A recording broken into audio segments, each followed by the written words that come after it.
मुझे माफ करा दो, यूपी पुलिस से बचा दो। योगी जी, मैंने जो अपराध करा है मुख्तार उसका, सुनील पाल वाला, उसको मुझे बचा दो। मैं पुलिस में सरेंडर पेश हो रहा हूँ।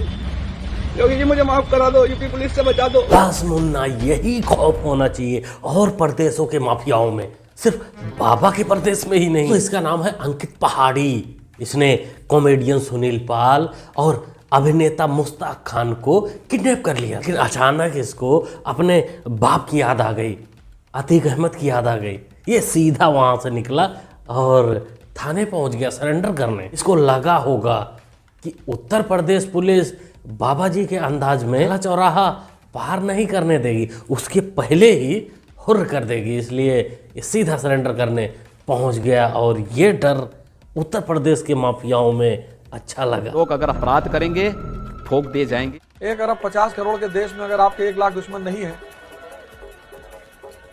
तो आप खत्म हैं, डेड, मुर्दा। कुछ बकलोल इसी की बातों को सुनकर गुंडा बनते हैं और फिर उसका नतीजा जो होता है वो चूथड़ लाल होता है, या फिर जिंदगी जेल में होती है, या फिर ऐसे गिड़गिड़ाना पड़ता है। आज की वीडियो में हम लोग उत्तर प्रदेश से निकलकर चलेंगे दिल्ली, क्योंकि असली भसड़ जो है वो दिल्ली में केजरी मियाँ ही ने मचाया है। तो उनसे मिलना, उनके चमचों से मिलना तो बनता ही है। अरविंद केजरीवाल जी निश्चित तौर पर भगवान है, मैं तो उनको कह ही चुका हूँ, कृष्ण के अवतार हैं वो।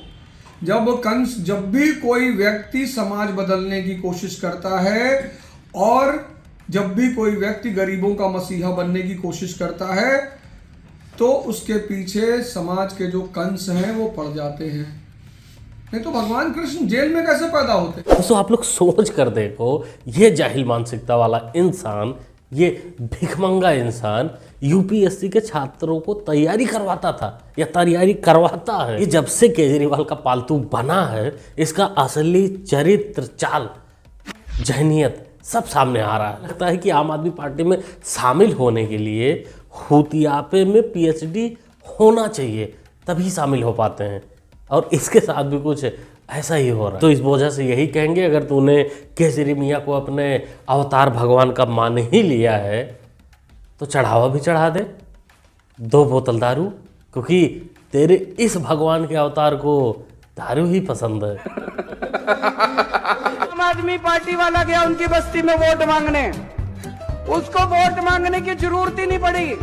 एक आदमी बोला, भगवान हे प्रभु, हे आम आदमियों, हे आम आदमी पार्टी को मत जिताना बस। एक आदमी बोला जी वो मोहल्ला क्लिनिक, कुत्ते पड़े उसके अंदर, कोई डॉक्टर नहीं बैठ रहा, कोई दवाई नहीं मिल रही, सरकारी अस्पताल में जगह कोई दवाई नहीं मिल रही, कोई इलाज नहीं हो रहा सही से। एक आदमी बोला जी वो अस्पताल मेडिसिन कंप्लीट नहीं होती, पर्चे और फेंक देते हैं, हमारे पास मेडिसिन, मेरे आंसू आ जाते हैं। एक महिला खड़े होके बोली, केजरीवाल हमारी नजरों में खटकता है बहुत ज्यादा। केजरीवाल ने जब से नशा चालू करा है, घर घर में नशा बिक रहा है। एक बुजुर्ग खड़ा होके बोला, केजरीवाल घुमाने योग्य था तो घुमाया और जिताया, कुत्ता बना के छोड़ दिया भाई। लाने वाले हम थे तो गिराने वाले भी हम ही होंगे। केजरी मियाँ, अभी आप टेंशन मत लीजिए, अभी आप रोइए तो बिल्कुल नहीं, वो पिल्ले जैसा प्यूं प्यूं ऐसा नहीं करने का। अरे दिल्ली की जनता भी इतना भी मैच्योर नहीं हुई है कि तुम्हारी रेवड़ी को नकार दे। माना तूने ऑटो वाले को जैसे बोल रहे थे कि उनको तुमने कुत्ता बना के छोड़ दिया, लेकिन ऐसी बात नहीं है, टेंशन नहीं लेने का। तुम जब हड्डी फेंकोगे तब तक वो कुत्ते दोबारा वापस आएंगे तुम्हारे पास।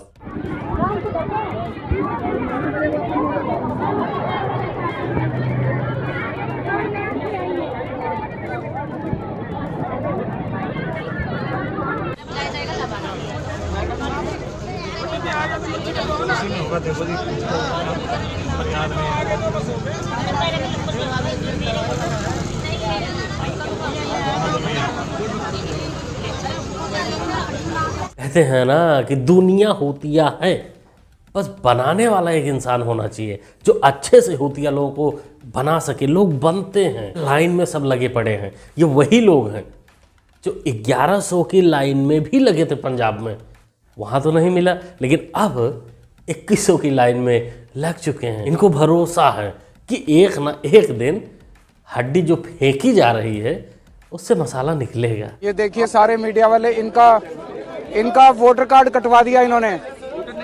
इनका नहीं है, इनके पास कार्ड है। इनके पास कार्ड है और ये बीजेपी वाले बोलते हैं ये रोहिंग्या हैं। कभी मैंने वोट तो मेरा कटा ही नहीं है। वोट तो मैं हर बार मैं डालती आती हूँ और पता नहीं क्यों गलती से उन्होंने बोल दिया मेरा वोट कटा हुआ करके।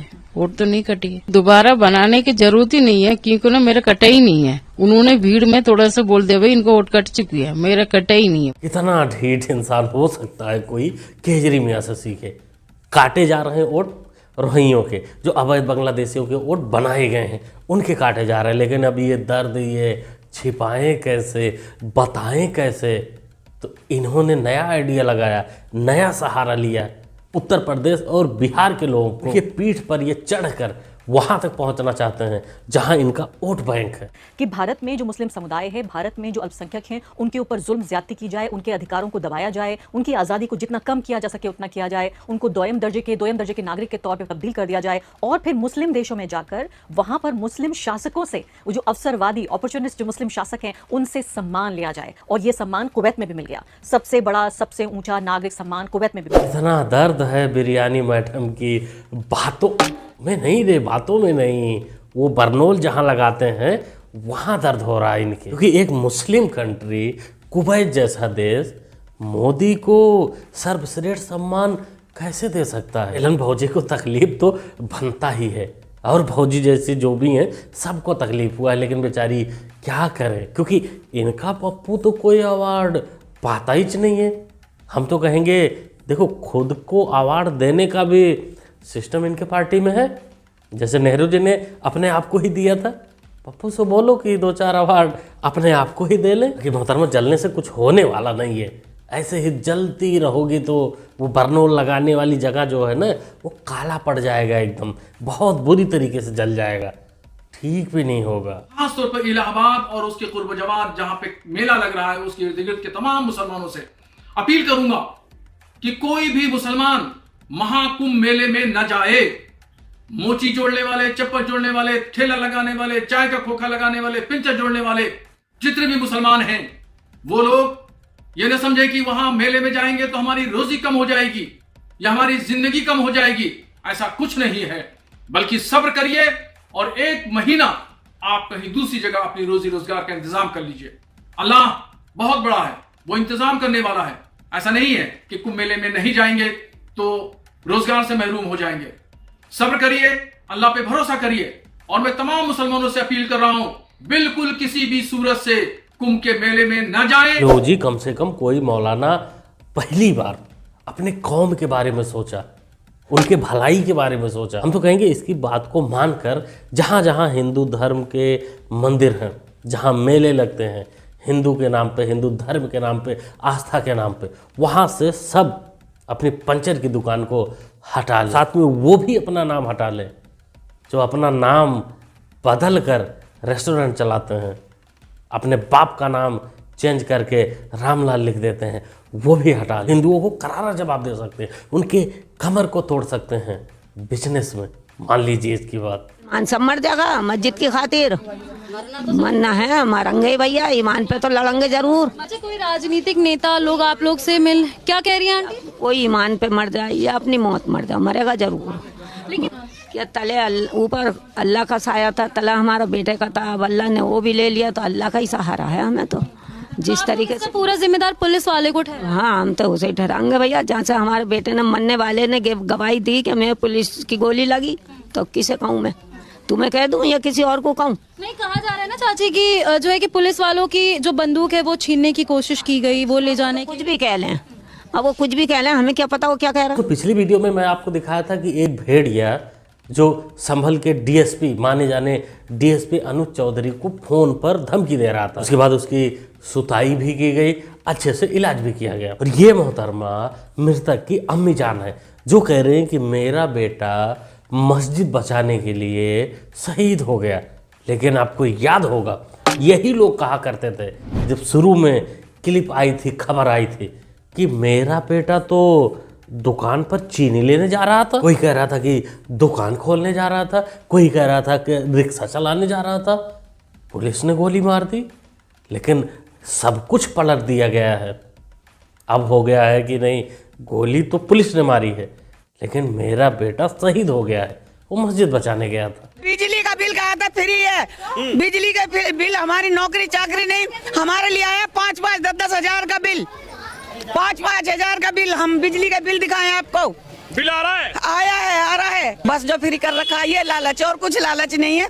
कोई ऐसा आदमी आनी चाहिए जो गरीबों की सहायता करे। तो गरीबों की सहायता तो केजरीवाल कर रहे हैं, बिजली फ्री, पानी फ्री, बस फ्री, हॉस्पिटल फ्री, शिक्षा फ्री, सब कुछ नहीं है हमारे लिए, कुछ नहीं है, नहीं।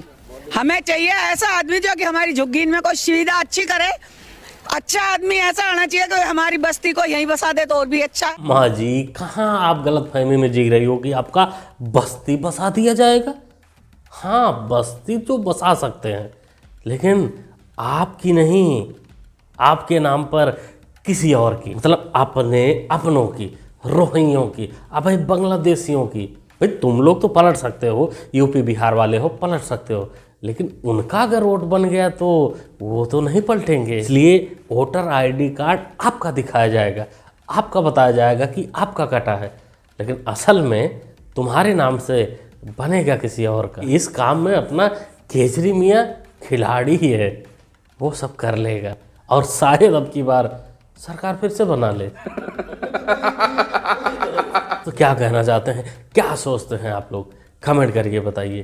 पहली वीडियो जो मैं आपको दिखाया कि भाई उत्तर प्रदेश पुलिस से बकलोली नहीं, प्रशासन से बकलोली नहीं, कोर्ट दिए गए हैं, सरेंडर कर दिए हैं, क्योंकि इनको पता था कि अगले ही पल कुछ गड़बड़ हो सकता है, क्योंकि पिछले दिनों में काफ़ी इनकाउंटर हुए हैं। भाई को सपोर्ट करने के लिए चैनल को सब्सक्राइब भी कर सकते हैं, जो कि होता है बिल्कुल फ्री। सब्सक्राइब करिए, जुड़ जाइए। मिलते हैं अगली वीडियो।